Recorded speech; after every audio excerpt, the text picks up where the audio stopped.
Pessoal, a gente está com a corporação Cápsula completa aqui do canal Mitsubukai, tá bom? A formação original do canal Mitsubukai somos nós quatro. Eles é o cara que mais cuida de tudo, que é o cara fora das câmeras. Faz parte do canal, está sempre no último bloco do canal, dando as caras a tapas, tá bom? Então, ele está aqui com a gente. É nossa mãe. Segura. Nossa mãe, exatamente. Você pode ir. Então, eu gostaria de perguntar, eu vou entrar na questão da adaptação do One Piece, que está sendo maravilhosa. Eu gostaria que vocês comentassem um pouco das referências, e principalmente por causa do Silvio Santos, que marcou uma coisa incrível. Marcou? Não sei.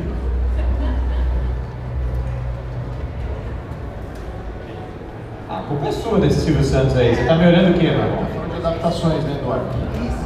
Principalmente o Silvio Santos. Sim. Bom, não, mas ele também perguntou A de gente improvisa referência. muito no Soap, no Luffy, que não dá pra gente Sim. falar individualmente também. Então, referência, cara, é tudo que vocês já viram de dublado na TV por aí. Desde Chaves até Will Smith, até Todo Mundo Odeia o Chris.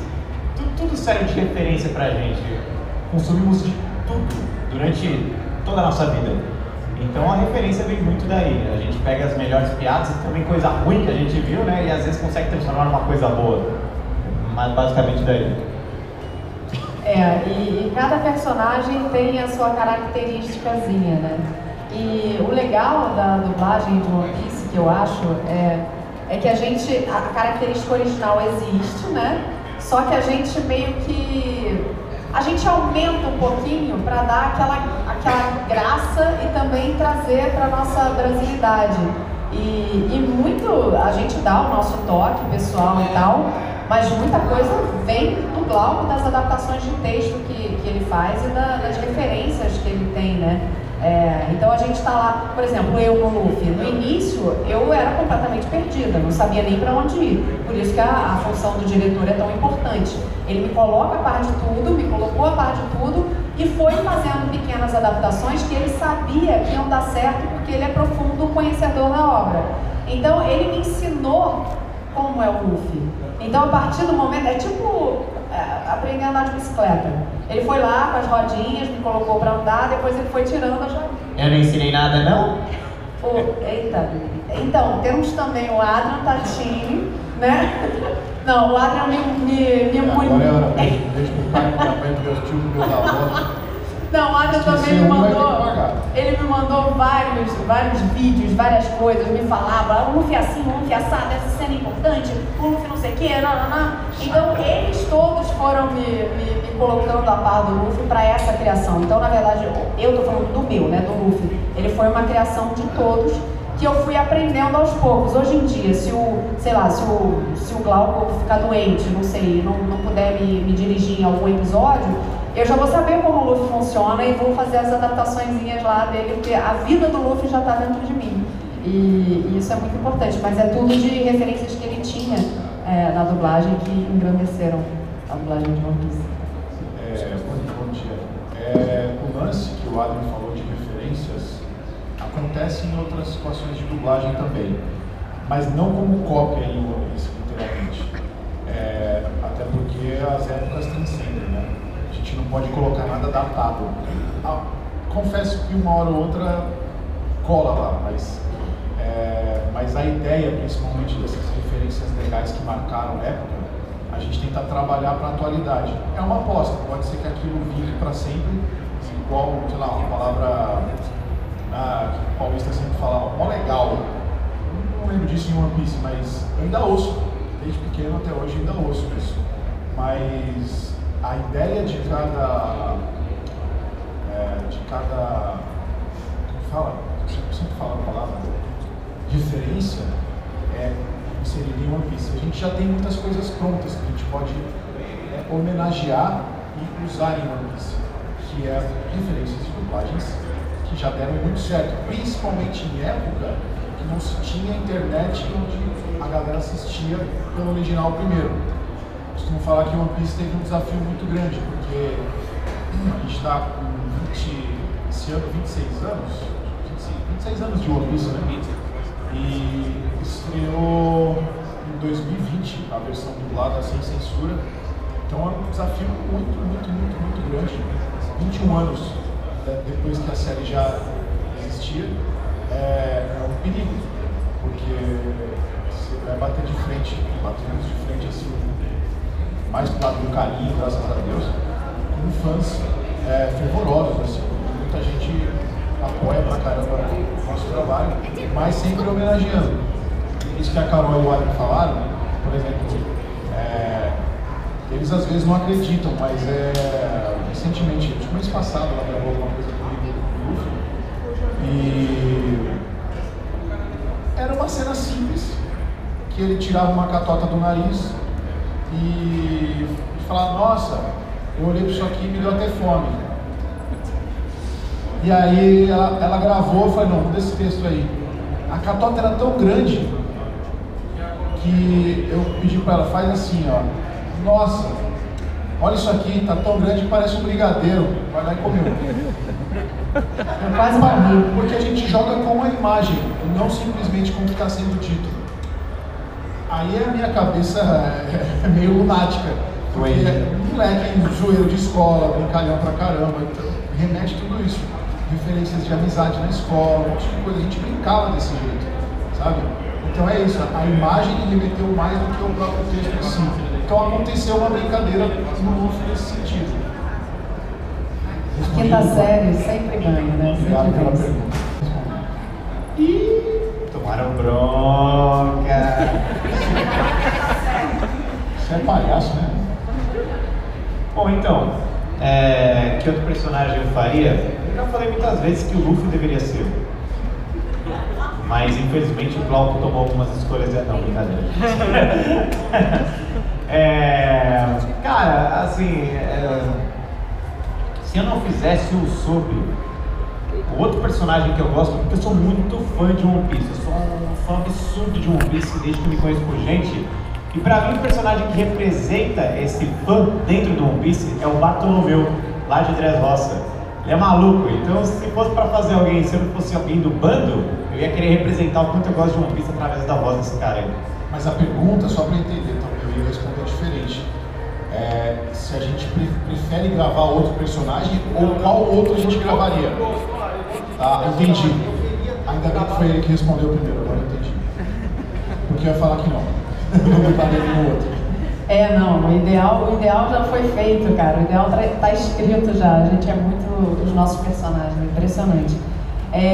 Eu, se não, até pela característica vocal e eu achar que também combina e podia dar certo, e porque eu sou muito fãzinha, tenho um pequeno crush, a Robin. A Robin. Por incrível que pareça, não é muito para ser zoado. Mas é pelas características disso que eu falei agora, inclusive. Por exemplo, eu não trocaria o Zoro por nada na série, nada mesmo. Eu tenho uma identificação muito forte. E não é só por saber do personagem, da importância dele. Eu acho que, a gente já falou isso em podcasts, assim, que cada personagem, parece que o universo escolheu, porque tem muito de nós neles. E normalmente isso não acontece, porque você tem que fazer o que está lá. E a gente fazendo o que está lá, a gente identifica muito. Onde a gente estava indo embora, teve uma situação que eu brinquei de uma forma X, e a pessoa falou, caramba, Paulo, é fácil ver o Zoro em você falando, sabe? E o que eu tento fazer lá é remeter ao original. A Carol é a mesma coisa. A Carol, ele mexe na panguando, igual o Luffy. O Adrian é o Usopp na vida real, de verdade. Por quê? Mas assim, se fosse dublar pelas brincadeiras, hoje não, já tem uma criação dos personagens que eles carregam assim, mas pelo feeling de comédia, que é o contrário do Zoro, por isso que é legal a rixa, zoeira, e eu me identifico muito, até conversando com o dublador, que é meu chefe lá no estúdio, é o Sanji. É muito divertido a interação do Sanji na série em termos cômicos, totalmente diferente do Zoro. O Zoro é engraçado por ser sério, que é um mecanismo diferente. E você é o quê? Eu não sou nada, cara. Mas é o Sanji, porque a brincadeira dele de colocar coraçãozinho no olho, apaixonado por mulher e tudo mais, e servir todo mundo. Mas só que cada um mantém sua postura, então seria o Sandy, uma brincadeira com um time legal pra comédia. Ô Denis, nunca te fiz essa pergunta, e você? Quem você dublaria no One Piece? Kuma? É o cara mais quieto, não fala. O Bobo, Bartolomeu Kuma. É você. Boa tarde, pessoal, tudo bem? É Miki do Hashigenki aqui. Antes de fazer minha pergunta, vou dar uma breve contextualizada. Eu tenho um amigo que é tipo uma moto, na província do Oda, e ele tá aprendendo português. Então, ele começou a assistir One Piece dublado para aprender português. E ele comentou o seguinte, ele falou, cara, a sensação que eles passam é igualzinha à da obra original, né, tipo, no japonês. Fala pra ele encontrar a gente lá. A gente vai sair do Anime Friends hoje, direto do Ele tá Japão. morando aqui, ele não tem plano. Ah, tá Nossa, aqui. arrepiei até a cabeça. Que a gente ia mostrar nas redes sociais, a gente visitando as estátuas. Assim, ele me pediu para perguntar para vocês Ah. sobre o desafio de fazer a dublagem, assim, porque a gente imagina que não deve ser fácil, principalmente pegando, sei lá, a cena com o Luffy Gun, Skypiea, a cena da Robin, da Comunidade de Justiça, são cenas que você precisa dar muita emoção para tocar o público. O quão difícil foi gravar isso, se tiveram várias regravações, como que foi o processo nessas cenas mais difíceis? Obrigado. Já que ele citou agora o Luffy, Skypiea, começa você. Da Robin eu consigo passar pra ele. Como que foi o processo das cenas mais difíceis? No lance da música, você fala principalmente? Todas as passagens de Skypiea que o fã esperava muito, é isso? Pode acreditar. A música, as pessoas realmente esperavam muito, sempre. E eu fiquei muito temerosa, assim, do que ia ser, né? Eu ficava assim, meu Deus, quando chegar, como é que vai ser? Acho que até o Glauco ficou meio nervosinho de quando chegasse. Ou não, talvez. Ele é uma caixinha de surpresa. Não quando chegasse. Pra mim era mais fácil. O lance de estar muito avançado no Japão favorece um pouco. Mas trabalhando em Alabasta, a gente não tinha Skype, então eu me preocupava. Mas quando falou chegou, os pontos essenciais já vinham na minha cabeça. Eu tenho que trabalhar isso antecipadamente para ter calma para resolver. Mas a ansiedade era mesmo depois que ela gravou. Depois que ela gravou. Aí quando chegou na hora eu falei, meu Deus, essa que vai ser a letra da musiquinha, meu Deus, é essa. Aí eu fiquei com medo, falei, Glauco, você é muito doido, que letra é essa? A gente vai ser demitido, pelo amor de Deus. Mas deu tudo certo, e, enfim. Cara, o One Piece é muito importante para todo mundo aqui, mas para mim é um desafio muito grande, porque eu não era fã como eles, e eu não tinha assistido tudo. Então, cada cena importante, que eu sei que as pessoas estão esperando muito, eu fico muito nervosa, eu tremo na base demais. Por mais que a gente já faça e já sai, já flui, eu sempre tremo na base antes. Mas pra mim, depois que passa, assim, eu falo, nossa, que maravilhoso que é. Mas é isso, tremer na base é essencial na minha vida. Robin, né? Você falou, Miss Robin, eu queria saber. Uma curiosidade muito grande, né? Que a gente encaminha as vozes primeiro e explica as situações para que passem para a Toei, no caso. A mãe da Robin é a Robin de cabelo meio prateado, meio branco. E é a mesma voz da própria Robin. Então a gente encaminhou, beleza, foi essa amiga dubla a Robin e dublou a mãe dela, contracenando com ela pequena. Ela pequena é outra dubladora. Mas teve um caso interessante, porque foi uma sequência de emoções e de cenas pesadas ao lado da Samira, que vem de uma explicação do que acontece em Ohara, por exemplo. Então aquilo é chocante demais. E pegou, como a gente ia dublando por etapas, então pegou um ciclo grande da Samira grávida. A Samira estava grávida quando gravou Translob. E a gente sabe o quanto mexe com o corpo da mulher, a gravidez e tudo mais, os hormônios ficam mais fervorosos, assim, né? E então para ela foi pesadíssimo, porque sabor de chorar no desfecho da história da Ohara. E eu não contei para ela justamente para não sofrer antes. Ela falou, mas que bom que o pior já passou, né? não se preocupa, vai descansar, cuida do neném, cuida do Heitorzinho. Não, aí veio a cena da Robin pedindo, falando que quer viver. E aí eu passei para ela a direção disso, de como teria que ser, que era um momento muito esperado, que tem cenário montado disso em venda, as pessoas iam esperar muito, ela era o foco da temporada, daquela parte da temporada. Tem várias passagens, tem isso aqui, bem legal pra caramba. O dublador não colaborou muito, mas foi legal. Mas foi isso. Ela fez todo o discurso da Robin chorando e ela entendeu por poucas explicações o que ela tinha que fazer ali. Aí a gente depende de outras coisas que, no meu modo de ver, corresponderam bem também. E não é só o dublador gritar ali. Você está numa masmorra ali, gritando, e um eco gigante, né? Onde potencializa mais aquela dramaticidade. Então você conta com um ajuste técnico depois, conta muito mais com uma mixagem disso. Eu acho que ficou bem legal em termos técnicos, assim. E ela correspondeu, ela deu todo o discurso chorando e gritou, chorando. Então isso foi marcante pra gente. Oi, aqui é o Jonathan, do canal Grande da Perfeição. Tudo bom? Eu queria saber qual o maior perrengue que vocês passaram com dublagem, porque alguns dubladores falam que o material é censurado, às vezes não dá pra ver algumas imagens, ou só vem a imagem pra vocês saberem o contexto. No caso, alguns de vocês são fãs de One Piece, mas a gente sabe que tem algumas dificuldades. Eu acho que o One Piece é mais tranquilo, porque já é uma coisa que já foi lançada, né? E graças a Deus não veio censura. Mas assim, eu vou ampliar, porque a Midway faz os trabalhos para Toei, e já vem desde Dragon Ball, né? Então tem uma confiança muito grande já dentro de quem executa o trabalho. Aí o projeto vem sem censura até de imagem, então a gente tem a imagem limpinha para poder trabalhar. E tem a ver com o lance de linguagem ou não? É só nesse sentido que a sua pergunta? Linguagem do que a gente poderia colocar? Me passaram isso. O projeto é assim, você pode usar os mesmos personagens, os atores da versão censurada, só que não nos mesmos lugares. Tanto é que teve teste de novo para poder eleger o elenco principal.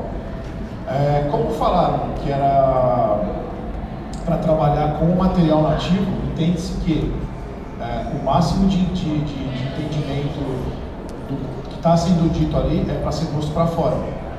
Então o trabalho fica um pouco mais livre. Adaptar ideias, trazer para o nosso dia a dia, comentei ontem, na palestra de ontem, que o maior elogio de One Piece para mim não foi um elogio direto.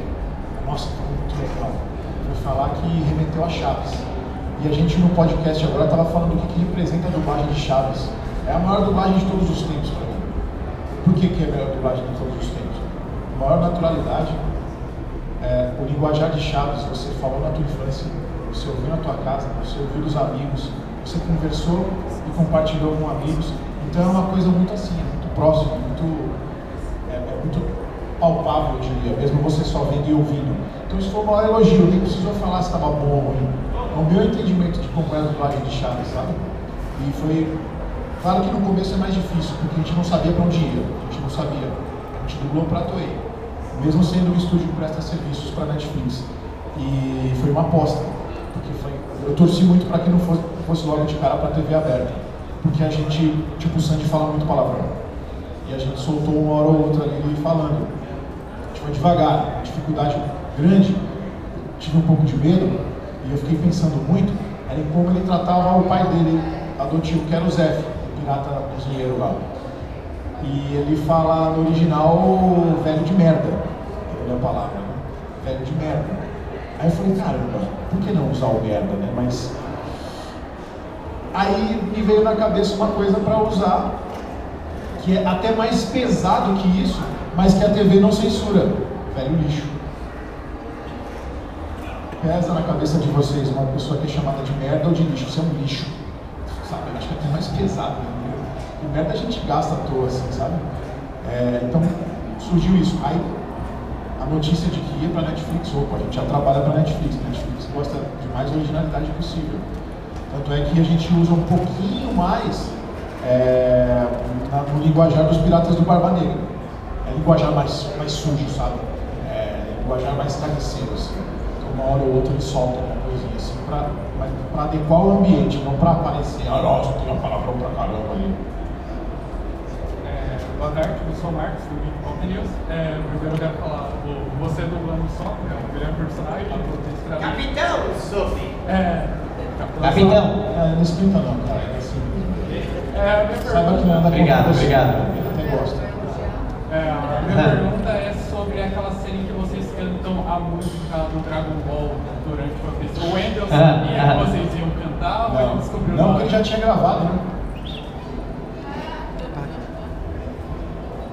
O Adrian vai poder falar, mas é uma coisa que a gente agiu conforme a imagem também, né? E o texto estava a tradução literal da música, que tinha a ver, pega essa mão, papapá, faça isso, dê a outra mão. Aí já veio a ideia na hora. Aí já era. É o que a gente tava falando, referência, entendeu? Pô, quem não conhece a música Dragon Ball GT? Todo mundo, cara. Minha dúvida era saber se o Wendel sabia ou ele descobriu só quando Não, Não, do se chefe. ele descobriu foi depois que saiu, acho que ele nem viu isso, ele nem tá sabendo. Ele é um pai de família, quase avô já, então nem sei se... Não, mas aí você vê, o que remete? A tradução da musiquinha ali tava uma música, musiquinha bobinha. Na tradução literal tava não sei o que, pega minha mão, não sei o que, me dê a mão. Então você tem uma música que remete aos animes que a galera gosta pra caramba. Eu falei, vamos arriscar aqui, cara. Eu acho que não tem problema, porque essa música, inclusive, é da própria Toei. Tá no Dragon Ball GT. Então, ficou e putz, os caras Realizou bravo. o que a gente faz lá e segue. O original já é uma piada. O original é uma piada com o próprio dublador do Sanji. Então ficou uma zoeira legal, porque no meme, falar de Toei, falar de zoeiro, falar de Wendel, ele é o Goku